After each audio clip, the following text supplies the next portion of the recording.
Hi, this is a video to explain the Tips for MLA in Literature class handout. As you should already know, and most of you certainly do, English classes typically use the MLA documentation format to whatever is the latest edition of the MLA handbook. Now, this handout is a way to kind of narrow down what we need to know. I want to remind you of a few basic principles that show you how specifically to quote from literature, and introduce a few tweaks, little special things that I think are acceptable to make MLA more convenient in this class. Now, one of the things to remember is that in MLA, italics are used to indicate the titles of large works. That's a real simple way of thinking about it. Large works are italicized, such as novels, epic poems, plays, and so forth. So here's a great example. Emma, in italics, is the title of a novel by Jane Austen, right? Very famous novel. Emma, who is also a character in that same novel, is the name of a character in the same work. All right, so now we see Emma is not italicized because I'm talking about the character. Book, character. Please keep that in mind. For instance, if you're writing about the poem Beowulf, Beowulf is the name of the poem, but there's also a character named Beowulf. The name of the poem, because it is an epic poem, would be italicized. Beowulf, the character, would not be italicized. On the other hand, quotation marks are used to indicate titles of short works. Short works would include things like poems, songs, short stories, sections of a novel that are titled, perhaps, anything of that sort. So here we have The Miller's Tale. Okay, The Miller's Tale is a poem. The Miller's Tale, quotation mark, by Geoffrey Chaucer, is part of his long work, The Canterbury Tales. So The Canterbury Tales is italicized, because that's the big work, and the smaller work is The Miller's Tale. Big works, italics, smaller works, quotation marks. Please remember, it's very simple, but a lot of students forget. Now, when referencing the author in the text for the first time, please give the full name. And then only use the last name for later references. Do not refer to authors by first name only. So here's an example. In her novel, Mrs. Dalloway, now Mrs. Dalloway is italicized because it's the name of a novel. It also happens to be a character, Clarissa Dalloway, but character would not be italicized, right? Virginia Woolf tries to recreate the thoughts of characters through stream of consciousness writing. This allows Woolf to reveal characters' inner thoughts, feelings, and motivations.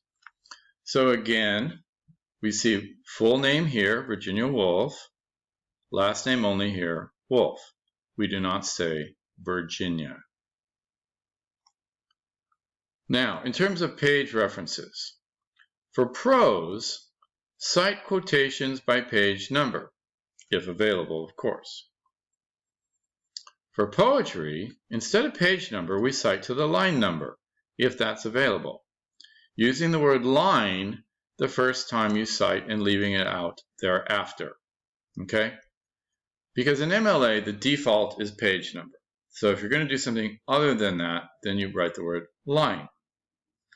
Plays are a little bit different because they can be broken up into act, scene, and line numbers. Do not use any abbreviations with page numbers, lines of poetry, or quotations from a play. So here's the first example. William Wordsworth argues that poetry should be written in the, quote, real language of men, end quote, 293. That 293 is a page number. Remember, I said that's the default. So if I see a number like that, I go, okay, that's the page number. It is, after all, prose. Well, Wordsworth is a poet.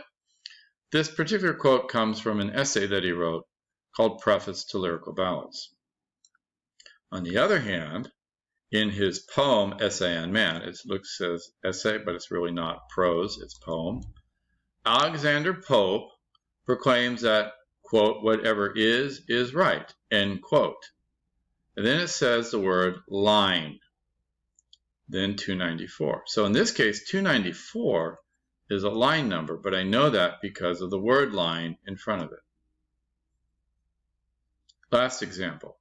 When his daughters argue that he no longer needs to be attended by 100 knights, Lear objects, "Oh, reason not the need." 2, 4, 258. What's going on with that? Well, it's simple. This is Act 2, Scene 4, line 258. Okay? Second page. Now, of course, sometimes you may quote more than a single line of poetry.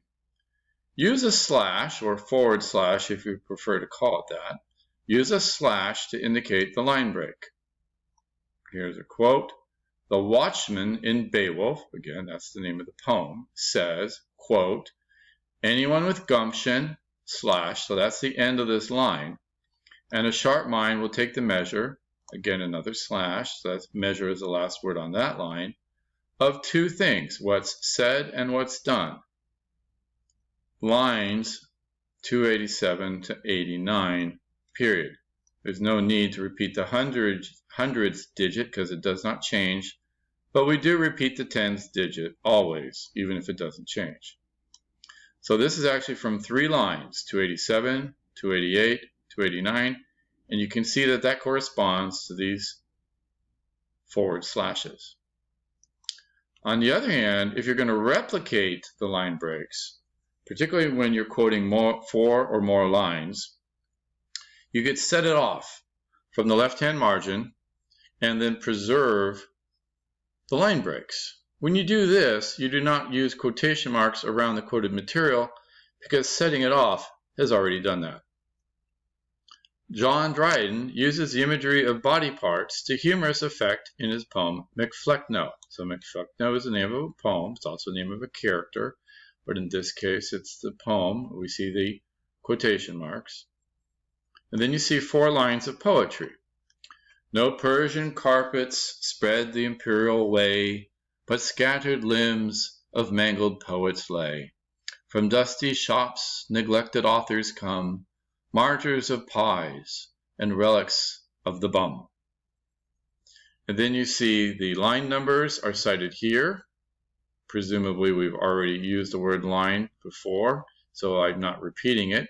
98, 101.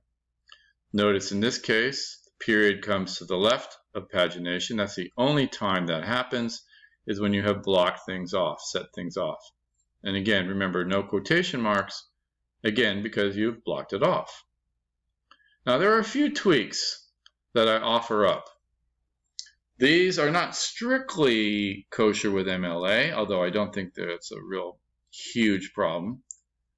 We can make some slight modifications to MLA format for the purpose of simplicity in this class. Keep in mind that in other classes with other instructors, the expectations may be different. So first of all, as long as you're using the textbook assigned for the class, there's no need to include a works cited page with your essay, assuming that's the only text you're using. If you're using a different version of the text, then I want you to cite the version in the works cited page. So if you're using our textbook, no problem.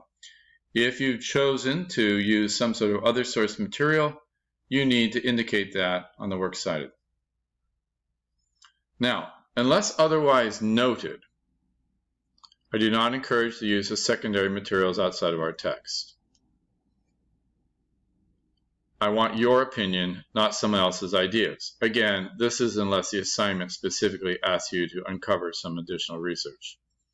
However, if you do use outside sources, you must cite that in your essay with parenthetical in-text citations and include a works cited page with the additional source or sources.